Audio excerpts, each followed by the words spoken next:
घडवायचं असतं. नमस्कार सर्व श्रोते, मी शंभूराजे धनंजय माने, इयत्ता तिसरी. माझ्या शाळेचे नाव जिल्हा परिषद प्राथमिक शाळा काळचौंडी. विषय सादर करीत आहे स्वर्गीय यशवंतराव चव्हाण यांचे बालपण. कृष्णा कोयनेच्या प्रतिसंगमी वसली सुसज्ज कराड नगरी. उंच उंच दोन मनोरे दक्ष देतात त्याचे साक्ष थक्क होते. नजरेजवळून पाहणाऱ्यांची मन हर्षित होते. घेता दर्शन यशवंतरावांच्या समाधीचे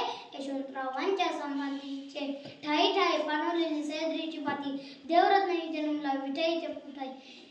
चीनचा आक्रमण काळ महाराष्ट्राचा शिल्पकार. चला करू यशवंताचा जय जयकार, यशवंताचा जय जयकार.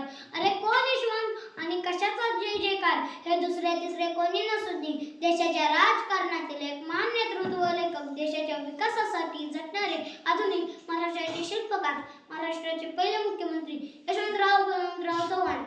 पूर्वीच्या सातारा जिल्ह्यातील आणि सध्याच्या सांगली, तासगाव, खानापूर, वाळवा सीमेवरील देवराष्ट्र गावातील पिता बळवंतराव चव्हाण व माता विठाई या दाम्पत्याच्या पोटी 12 मार्च 1913 रोजी यशवंतरावांचा जन्म झाला. बळवंतराव शेती करत घरची परिस्थिती अगदी बेताची होती. यशवंतराव 5 वर्षाचा असताना पितृछत्र हरवले, पण आई विठाई मोठी धैर्याची.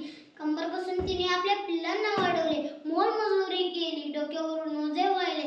यशवंतरावांवर खूप चांगले संस्कार केले. कृष्णाकाठमध्ये यशवंतरावांनी आपल्या आईची आठवण काढली. त्यांची आई म्हणे, नका बाळांना डगमगू, चंद्र सूर्य जाई डगो, नका बाळांना डगमगू, चंद्र सूर्य जाई डगो. या आईच्या शिकवणीने यशवंतरावांना पुढे जीवनात उभे केले. यशवंतराव शाळेत शिकत असताना अनेक छंद होते. उदाहरणार्थ गणेशोत्सव, नाटकपणे असे अनेक छंद जोपासले होते. यशवंतरावांचे 4थी पर्यंतचे शिक्षण देवराष्ट्र या गावी झाले. देवराष्ट्र हे त्यांचे आजोळ, खेडे, पोणे हेच त्यांचे छंद होते. यशवंतराव शाळेत खूप हुशार होते. टिळक हायस्कूलमध्ये शिकत असताना मी यशवंतराव चव्हाणच होणार या प्रसंगातून आपले ध्येय त्यांनी शालेय जीवनात मांडले. यशवंतराव विद्यार्थी दशेत असताना राष्ट्रप्रेमी शिक्षकांच्या प्रोत्साहनामुळे त्यांच्या मनात क्रांतिकारक विचार येऊ लागले. पुढे त्यांची घरची परिस्थिती हलाखीची होती, पण ते डगमगले नाही. असे म्हणतात ना, जो तूफान से लढता है वो सिकंदर कहलाता है, जो तूफान से लढता है वो सिकंदर कहलाता है. असंच काहीतरी यशवंतरावांच्या बाबतीत झाले. महाराष्ट्रातील पहिला सहकारी साखर कारखान्याची सुरुवात यशवंतरावांनी केली. माणूस मोठ्या मनाचा, निधड्या छातीचा, करारी बाणाचा. आजचा हा महाराष्ट्र यशवंतरावांच्या विचारावर उभा राहिला आणि 25 नोव्हेंबर 1984 काळरात्र ठरली. यशवंतरावांनी शेवटचा श्वास घेतला.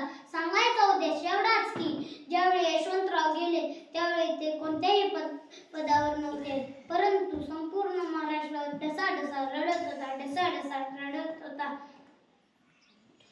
जाता जाता एवढेच म्हणे, घसल्याशिवाय धार नाही तलवारीच्या पातीला, अहो घसल्याशिवाय धार नाही तलवारीच्या पातीला. यशवंतरावांच्या विचाराशिवाय पर्याय नाही या महाराष्ट्राच्या मातीला, पर्याय नाही या महाराष्ट्राच्या मातीला. जय हिंद, जय महाराष्ट्र.